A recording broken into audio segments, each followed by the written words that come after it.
أعوذ بالله من الشيطان الرجيم بسم الله الرحمن الرحيم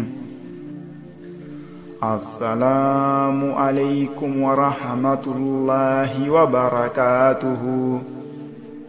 ngida nyigo ado ngida nyagare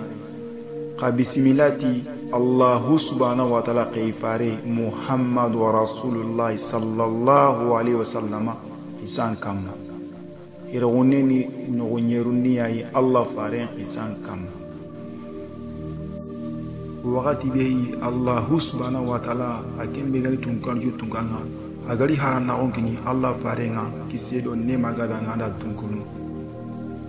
Allah fari kisedo ne magadanga arenu sreben wa karanga arenu relikati islam arunga koni sire srebe tindo denga ni Allah fari nga mo siri kenni aya kanyai atonga ni Khadija bin Huayli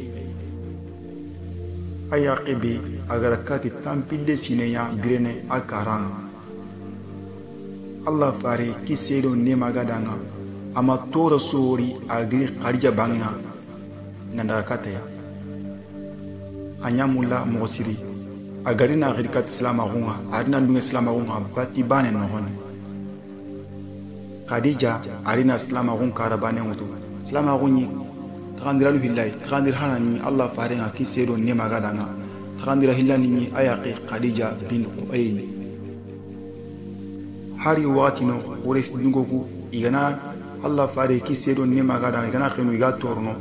Khadija anari hakleta illa kama nanti amuni ke suwa dangini ke suwa nyimeni ke yare ni koya ke yare ni Khadija bin Huayli ke yare ni chire aga ibaka kabila horon no honni ari damma ari naburi ara susari Allahu subhanahu wa ta'ala dina ke danga ho sugani Khadija ma ara sukini Allah farenga kisedo ne magadanga aga lawi Allahu subhanahu wa ta'ala dina ke dimana muhammad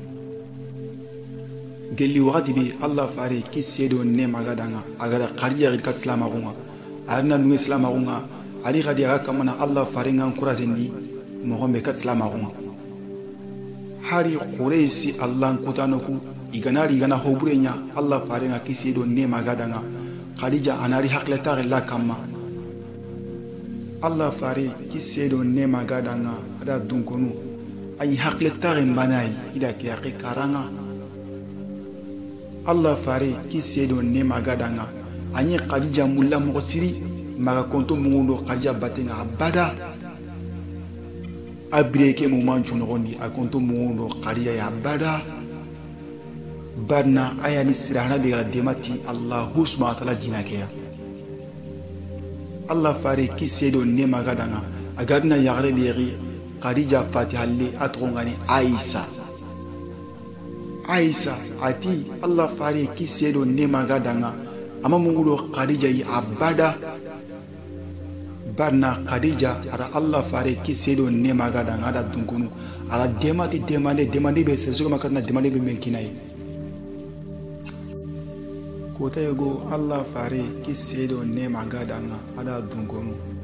na to agi kanoni aga taunu Khadija kompen noni Allahu subhanahu wa ta'ala qifare Jibril adna naga Allah fare ngori kisedo ne magadanga adna rutola de o Muhammad Khadija harini awar lokum beke nogondi anna kuna danga ti Allahu subhanahu wa ta'ala nga kunyini Allahu subhanahu wa ta'ala akembe gani tunkanga anaina ko kunyi kundu anaina Khadija bin Huayli kunyi kundu Allahu subhanahu wa ta'ala akisieda ne magadanga ayani sirana bega sindo islam agumbatenga Jibril alayhi salam ati Allah farendanga kisedo ne magadanga anako Khadija danga nanti Allahu subhanahu wa ta'ala anti ira dingira kinai aljanna no wonni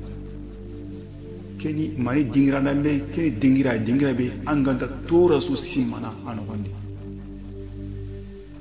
wakati be Khadija agadina lo kumbeke no wonni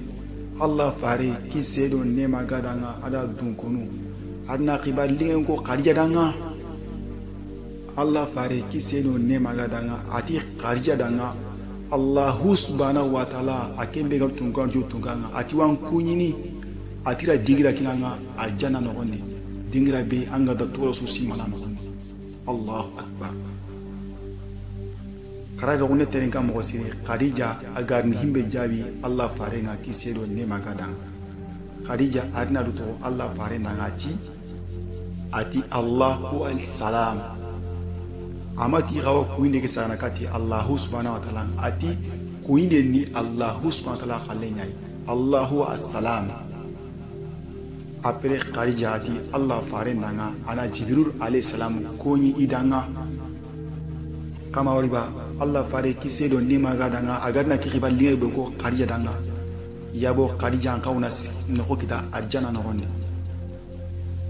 barna Allah fare kisedo ni magadanga ali ibrahim juati Khadija karanga ti hakle tari adu tumoy mana ya karanga ama toro suri agiri Khadija bangya kati Allah fare sallallahu alaihi wasallam kenya ji Allah subhanahu wa ta'ala agara dingira kini Khadija yi aljanna na won kemballe ko tanayindo Allah fare mbatenga lemne go ibrahim do Allah fare mbatenga ikake no gondi ke lemne aga sino tamia ke lemne yi koyi kelemne yi Allah fare kisedo ne magadanga akawure menyai kelemne atogoni l'imam Ali ibn Abu Talib Allah subhanahu wa ta'ala akisenda ne magadanga natoro aga sino tamia abrendo Allah fare mbatenga mani bane chigi aga ibrendo Allah fare mbatenga ikake na honi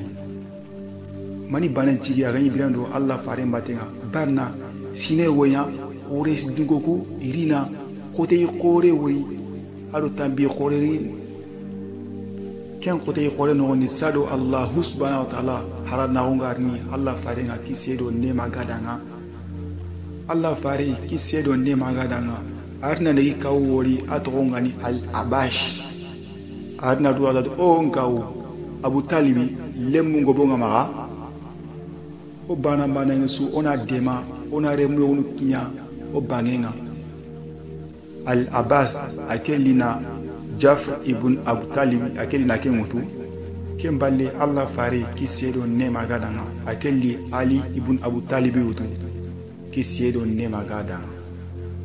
Allah fare adna l'imam Ali ibn Abu Talib utu kelaga lemina gondi na kinya du karanga ikannon l'imam Ali adna nkoro Allah fare maga kisedo ne magadanga ikannondi sado Allah subhanahu wa ta'ala yi harana onkini Allah farenga kisedo ne magada wakati be Allah subhanahu wa ta'ala akembe gali tunganju tunganga agari harana onkini Allah farenga kisedo ne magadanga l'imam Ali ibn Abu Talib arna skindo islam agumbatenga l'imam Ali ibn Abu Talib ayani lemine hanabi gaskindo islam agumbatenga awasikindo Allah fare mbatenga kisedo ne magadanga ada dunkonu igalla islam agongo lentunu mogombe Khadija bin Khuwaylid arsikindo islam agombatenga Allah subhanahu wa ta'ala kisi ada ne manga danga l'imam Ali ibn Abu Talib akharsikindo islam agombatenga Allah subhanahu wa ta'ala kisi ada ne manga da batenga kama wariba kama ki kabila wariba Allah fare kisedo ne magadanga ada dunkonu arire muju kita do Khadija batenga agata to alle nyugo bane atongani Ibrahim ke magari Maryai la kok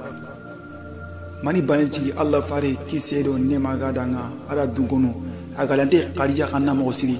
ade mukusu mani Khadija ya aganda to Ibrahim ke magani Maryam Khadija bin Khuwaylid abire ada nabure arasukini Allah farenga agallawi Allah subhanahu wa ta'ala jinage demana Muhammad ke wagati rani sroski bana ni islam agun nondi Muhammadu Rasulullah sallallahu alaihi wasallam ada yaqi Khadija bin Khuwaylid ado l'imam Ali ibn Abu Talib kusroski bana ni islam agun nondi ke wagati ya Selama agunyiti takandira nusikai takandira hilali ni Khadija bin Khuwaylid takandira sikandi ni l'imam Ali ibn Abu Talib Allahu subhanahu wa ta'ala kisedo nema gidanga slamaru agenu aga baka honne Jaid ibn Arifa ani golindo Allah fare mbatenga kisedo nema gadanga ada dunkonu Allah fare kisedo nema gadanga anya mulla mo siri Allah fare kisedo nema gadanga agarina agrikat islamaru adna nu islamaru bati ban noni barna islamaru kembe gani Allah subhanahu wa ta'ala jinanga kembe gani tungan ju tunganga Allah fare kisedo nema gadanga arina mugi kan nogondi agarni islamaru tani songa sellanga koni siri sirana bi aga kuna islamaru kuna danga sellanga kenni amenya ngayai atongani Abubakar Siddiq mani banen jigi igata danga Siddiq ita danga Siddiq barna Allah fare kisedo nema gadanga gelli agar islamaru bati ban nogondi ati yabondunge harama sika kenya ni gata danga Siddiq Allah fare kisedo nema gadanga ati igara sera sur rikat islamaru asu sika aganda tu Abubakar Siddiq bane bati bane ni ati yabo lunget islamaru Allah sata kisenda nema gada gelli Allah fare kisedo nema gadanga agara Abubakar Siddiq rikat islamaru adunget islamaru bati ban nogoni haramatu Allah fare tinandi islamaru mania bati bani adunget islamaru sado islamaru ni Abubakar Siddiq ama sujudi boli danga abada ani agara doloyi me haram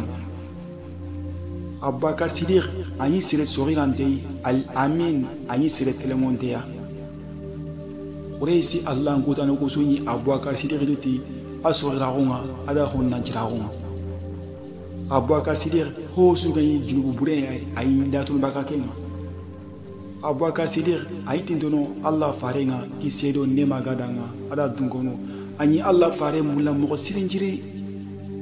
gelli Allah fare kisedo nema gadanga agara Abubakar Siddiq kat islamaru aduna islamaru bati ban nogondi adna nya islamaru jira korea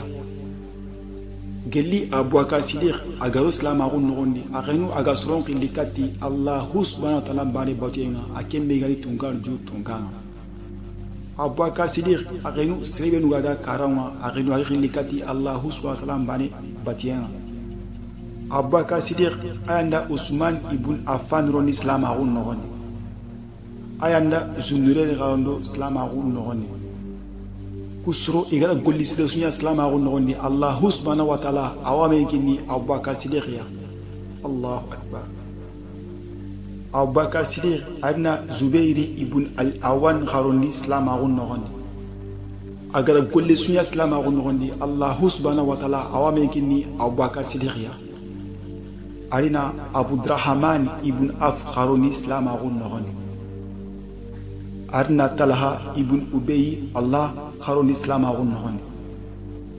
arina Sahad ibn Waqqas gharoni islamaru nogondi kusoro karagesu Allah subhanahu wa ta'ala ara arjana Allah idun mutidama kusoro karagi iwasoro kutami nogondi soro kutami be Allah subhanahu wa ta'ala agara arjana Allah idun mutidama Allah subhanahu wa ta'ala akembe ngal tungan ju tunganga ara arjara lahiru mutu kusro danga Allahu akbar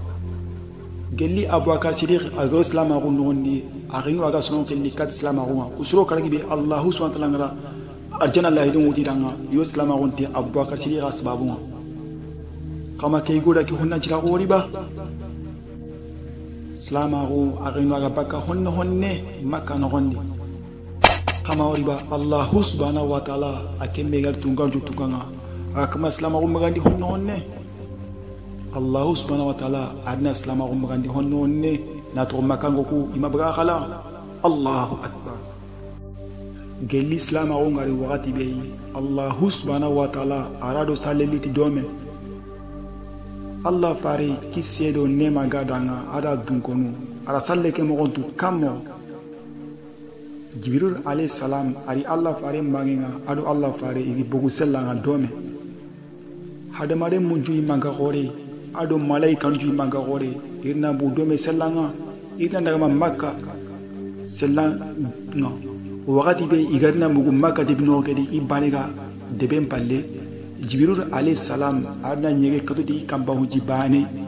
jilli nan bogu jike bu wati be Jibril alayhi salam agenu akamana sali jimutu Allah fare kisedo nema gadanga ada dunkono agenu akama Jibril alayhi salam hayi akama sali jimutu muhammad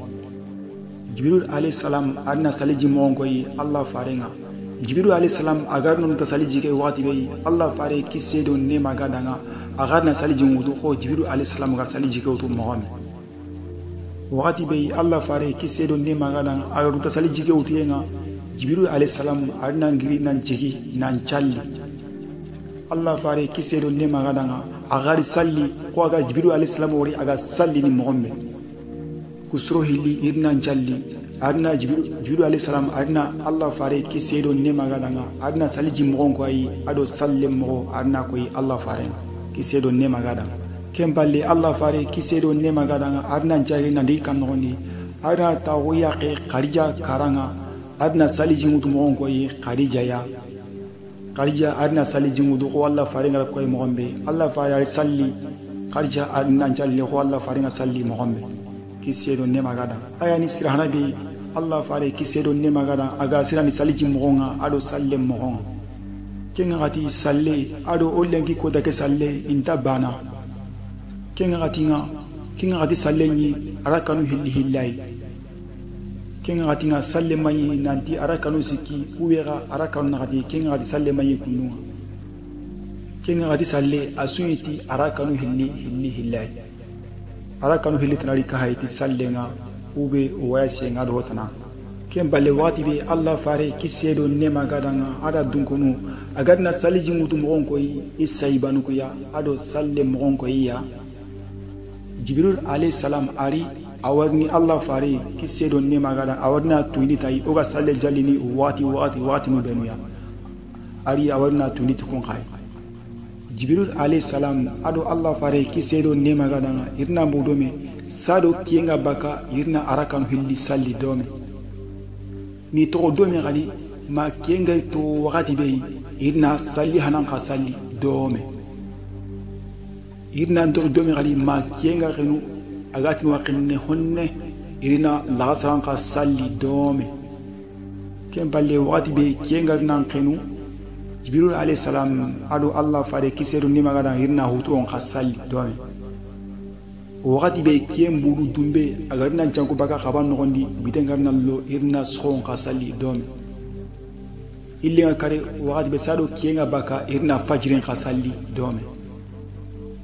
kulu kunna Jibril alayhi salam agarna salli wati no ntuindi Allah farenga kisedo nema gadanga fajrin qawlan jalli wati be adna kinga ti tuini tai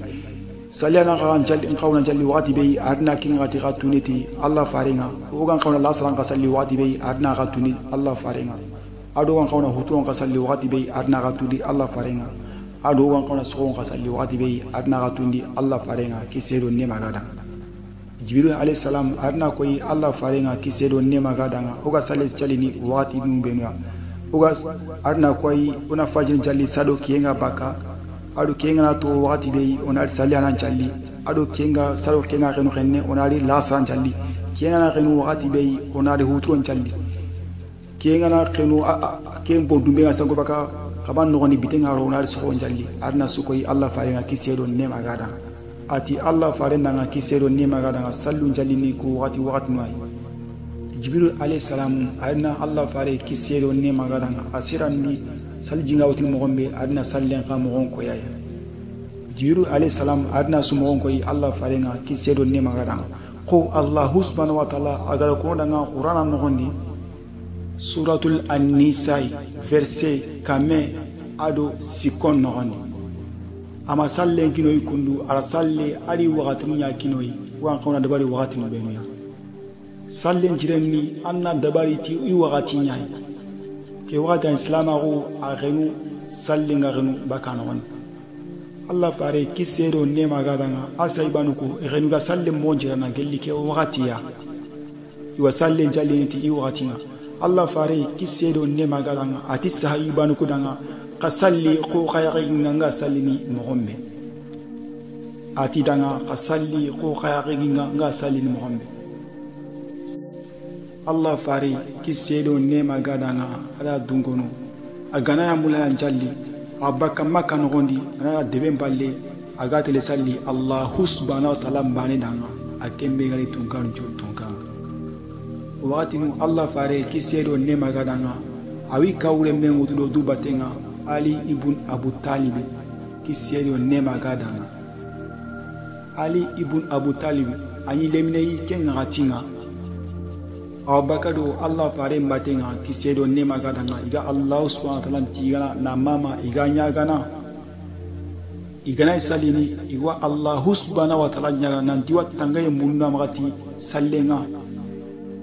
qawalla suratul al-baqara nogondi verset tanagati aro karagon nogondi kisalli ayi demana na qote mbagi kama igani Allah subhanahu wa ta'ala qilli akembe gani tunkan ju tunkan iga suidi Allah subhanahu wa ta'ala bana na Allah subhanahu khiri na yampe mundu Allah subhanahu wa ta'ala bana ma insalini Allah subhanahu wa ta'ala bana danga akembe gani tunkan ju tunkan Allah subhanahu wa ta'ala akembe gani tunkan ju tunkan aya gniya atron qawidi kotego Allah fare kisedo nema gadanga akawu Abu Talib Ali ibn Abu Talib ahaba agari na mugu maka noni aga kamana nyala maka debege halle adna Allah fare ngori kisedo nema gadanga ado aremme Ali iga kamana jalli Abu Talib agadni wori adna duto Allah fare nanga o ngari lemme kana ina mani ya kundu keni mani dina ya kama kundu Allah fare kisero ne magala ngar jagati o ngawu keni Allah subhanahu wa ta'ala bane dina yayi dina kebe Allah ta'ala kay faru juro himbe gali o ngawu ngamulla anas hindo ke dina batenga Abu Talib adna Allah fare jabi kisero ne magala o ngari lemme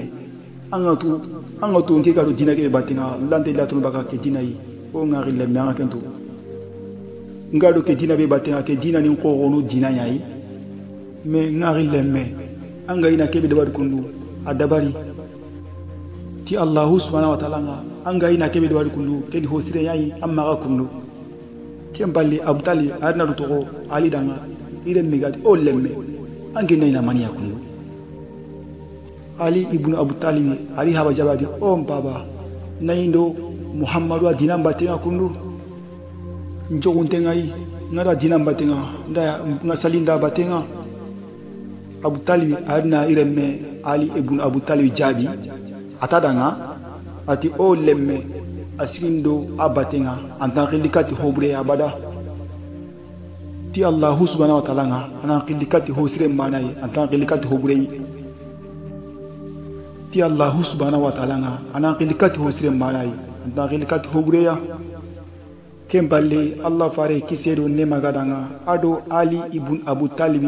itoro maka halle kulliga salini sino sikino gondi muke nogondi soroku ganta tunu mohombe yak manjalli Allah subhanahu wa ta'ala bayna kembe tungan jo tungan sino siki Allah fare kisedo ne magadanga ada dunkonu aka mana so mullen khiri kat islam awunga maka nogondi kemballe kibari kumbe worinya maka nogondi Allah subhanahu wa ta'ala aharannahu awarni boga sudanga khurenga Allah subhanahu wa ta'ala akembe gani tunkan ju tunganga ati Allah fare nanga kisedo ne magadanga mbaranahu ke abrande sudanga khurenga annam palle koy bolbatenga Allah subhanahu wa ta'ala nyamare nyani akembe gani tunkan ju tunganga Allah subhanahu wa ta'ala ati Allah fare nanga kisedo ne magadanga sorokuben wa karanga ani gongo Allah fare kisedo ne magadanga ari ni qabilan ko khiri Hasim remu adu Abdul Muttalib remu adu Abu Manaf remu ini tannagati adu sorokradiyayi akawunu ada kawunu remu akahunuku ada kawulemuku Allah fare kisedo ne magadanga atagu akamani gongo sadaga jopana akawu Abu Lahabi akelina digamen jopa Abu Lahabi akeni sire dumagawutunteya Abu Lahabi arna to Allah fare nangati o Muhammad kuna ngawunu ayi ada ngawulemu kebe ga maga anna lato bakai an qabila nuku irai maniana arabu kuya anna maniana ken noni Abu Lahab adna do ali o Muhammad made musire walla sire bigari iwa ginun jangundi nanda ke baga Abu Lahab atoro akamana hoko Allah fare nanga kisero ni magada akamana hoko adina nanga akamana logo akamana hoko nada Allah fare kisero ni magada nga aginu ga kurnu ama ho suko Abu Lahab danga Abu Lahab akamana Allah fare kisero ni magada akamana logo akamana hoko danga Allah fare kisero ni magada nga akuru amo suko danga Abu Lahab agaruda wakati be Allah fare kisero ni mana aligri nandaga imenyeke adna janki kemballe kota tana gari ina menye tana bari ina menye gadi isuga na menye wakati be Allah fare kisero ni magadanga adna digamen jobba saw setra digamu adna digamen jobba agenu aga kamana Allah subhanahu wa ta'ala tiga akem megal tunga jo tiga tunga akamana sahada ko ni danga akamana Allah subhanahu tunga ko ni danga Allah fare kisero ne magana ati onga ulemu ti Allah subhanahu wa ta'ala aki ni Allah subhanahu wa ta'ala harenya ikati khai kota kaso sayen kati Allah subhanahu wa ta'ala kaso fatini ko ka khene mombe kaso ile wulini kati Allah subhanahu wa ta'ala ko khanda giri ko gonno gondi khanda wuli kati Allah subhanahu wa ta'ala yomal qiyamatu godanga ma khanaro arjana no gondi bada ma khanaro jahannama no gondi bada kemballe Abu Talib arna ndiam ken no yati o ngari lemme ti Allah subhanahu wa ta'ala ni sirega kemulla mosida kamana kebe ko kundu kebe ga ma asiginda batenga ampara na oke akiyandi ti Allah subhanahu wa ta'ala o wanki sini nantanga notre bire no gondi o wanki sini nantanga mogonchuya Abu Talib arna to Allah fare nanga nga nyinga Allah ila tulbaka Abdul Muttalib dinake batenga nyinga sinda batenga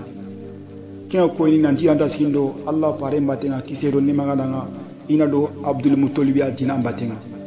Abu Talib ati Allah fare na kisero ni magadanga o wande mana nan kisi suruku torandi yanga katenga kempalle Abu Lahab adna do to Abu Talib danga Abu Lahab agiyankulo adna chanche anna Abu Lahab mugo Abu Talib danga ti Allah subhanahu wa ta'ala anena digamburi ko kundu mata ke kono anena digamburi ko kundu Abu Lahab akamana hoko Abu Talib danga Abu Lahab adami Abu Talib danga kara Muhammadu sallallahu alaihi bakat sotanai sellanga hadi akamana hoko Allah farenda Abu Talib arna do ti Allah subhanahu wa ta'ala o wande mana o wankisini o wantangana wontangalla Abu Talib adami o wande mana tanke oga birene o wande mana nankisi nantanga Abu Lahab arni ikhanne mutu Abu Talib kama Abu Talib arni ikhanne mutu Abu Lahab kama iga kama na manka mei menyeke no gondi après menyeke nan jank Allah fare kisedo ne magadanga arna tunanti ikawu Abu Talib awi de mana awi kisini awi tangana awi kisina gi demna gi tangana irinde ke no gondi Allah fare kisedo ne magadanga ala dunkunu adna mbuselanga agadni suron jugir kati Allah subhanahu wa ta'ala bane botenga akembe gal tungan ju tunga kemballe wakati be Allah fare kisedo ne magadanga ala dunkunu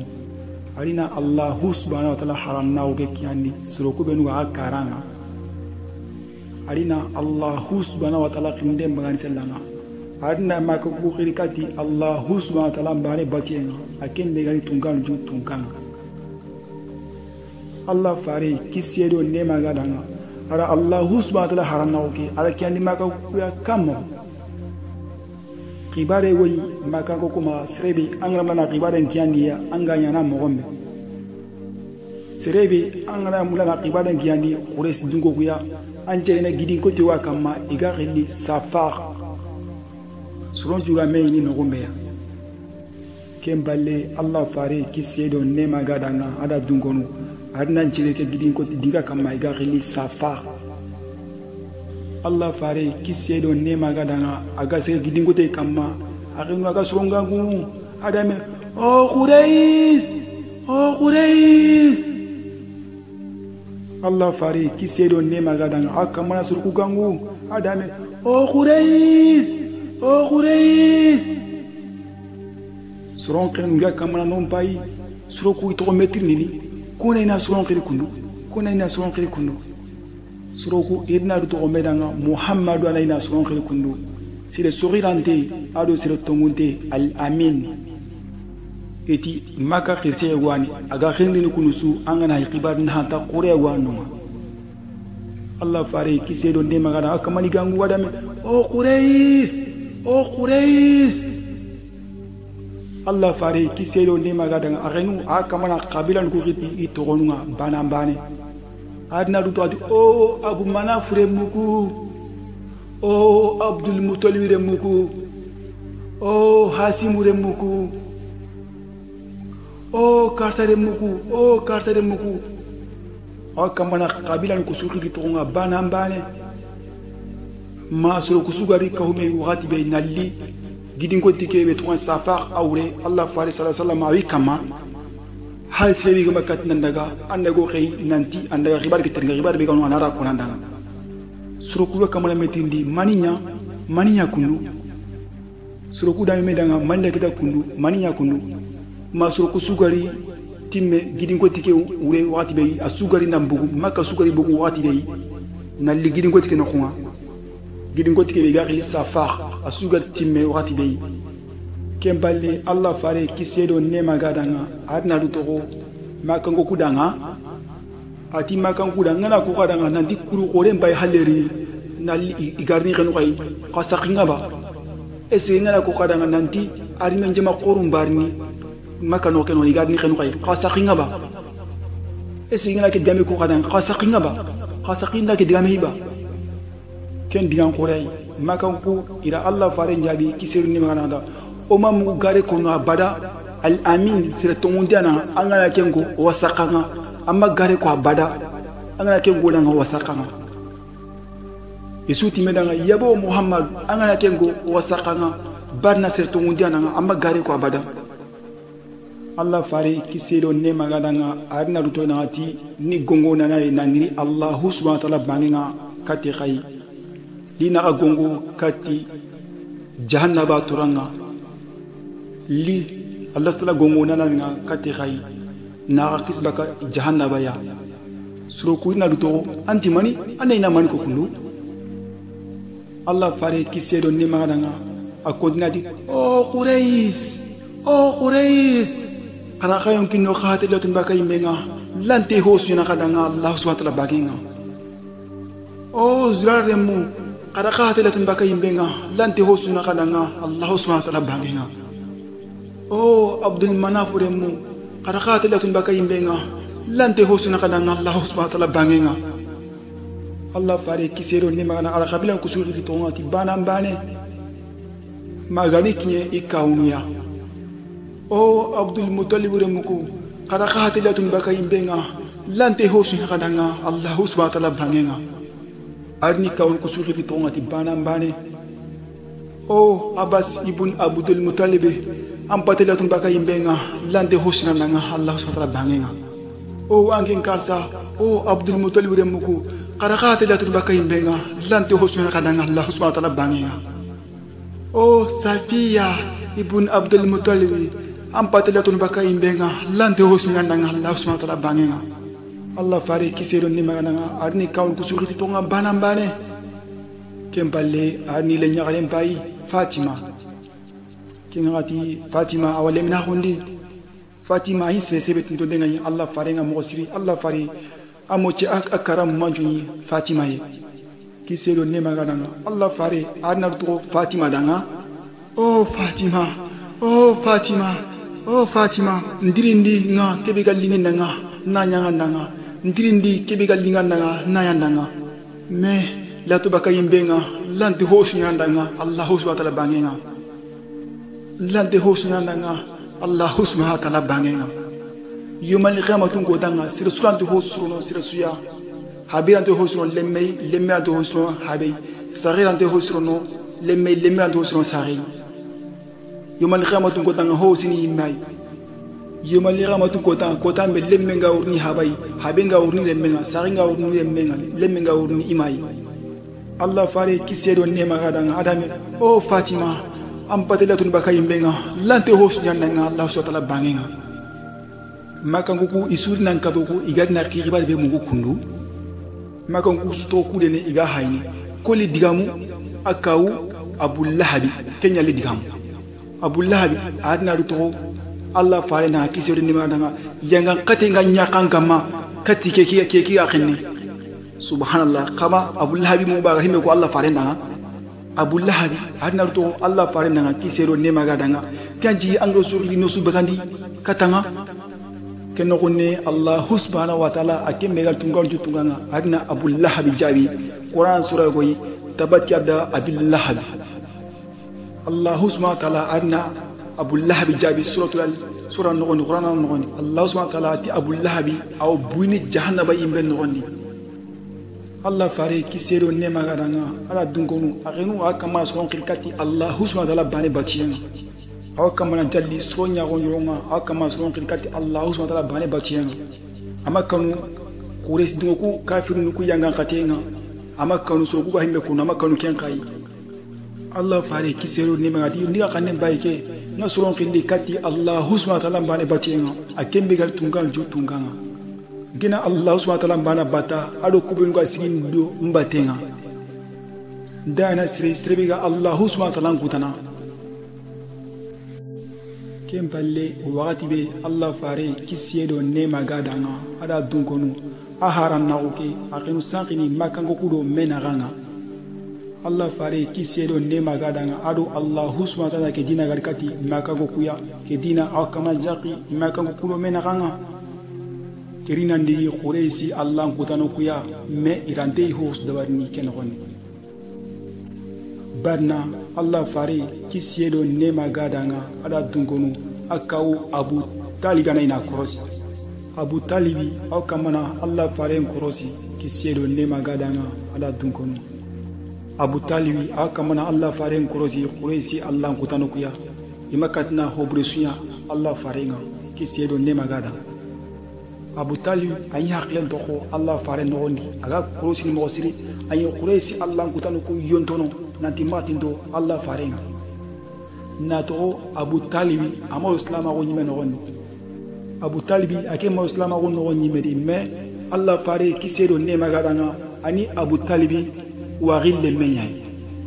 Abu Talibi amay duwi na sesuri angat na hobre yana Allah farenga kisedo nema gadanga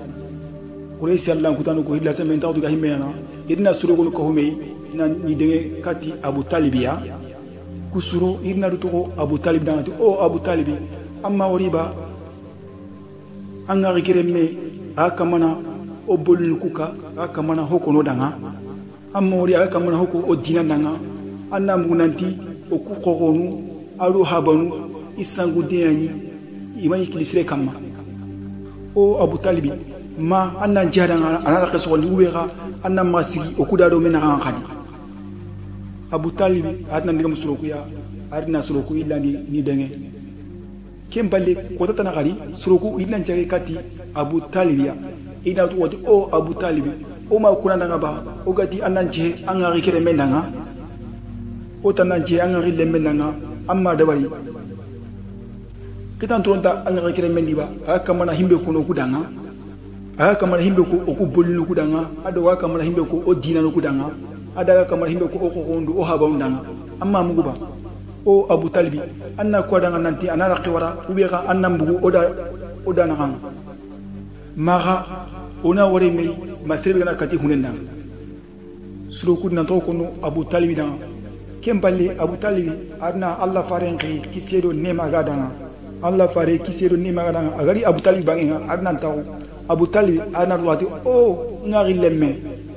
qures dungol lingori etina anti kundu Abu Talib qures dungol himbe ko danga adna ko Allah farendanga kisiedo nema gadanga Abu Talib adna to Allah farendanga nda balaw mulla ndo ido mena ganga kemballe Allah fare kisiedo nema gadanga adna hamunanti Abu Talib na mulla na ko ina nanti ina gindeke ina warakun kemballe Allah fare kisero nema gadanga arni kawjabe ati o ngaw igana kien chondi ngiti te nogondi igana kason chondi ngiti no gen nogondi nantina ki ribaro wala haringa kala no wali nda wala ti Allah subhanahu wa ta'ala ngan ti khinde ke tokono harigana kaso ado kenya kininga khinde ke nda tokono harigana sanu ya khandi khamano woni na kininga Allah ta'ala khinde ke begi ma nda tokono ngakianinia hari kiyekeo kaso ke sanu ku inasu ko me ina lakininga na di kibar ke begi ma na wara na ma ko ndanga nim para na ko ngakianinia Allahu akbar ti Allah subhanahu wa ta'ala mpara na oke nda tokono haringa kala no wali ngakianini surukuya kempalle Allah fare kisedo ni maadang arna ngiri arna ngu arna kilela nandaga Allahu akbar namu Abu Talib no khunga unu aga telle kempalle Abu Talib arna Allah fare ngiri gali kisedo ni magada Abu Talib atio ngari lemeli li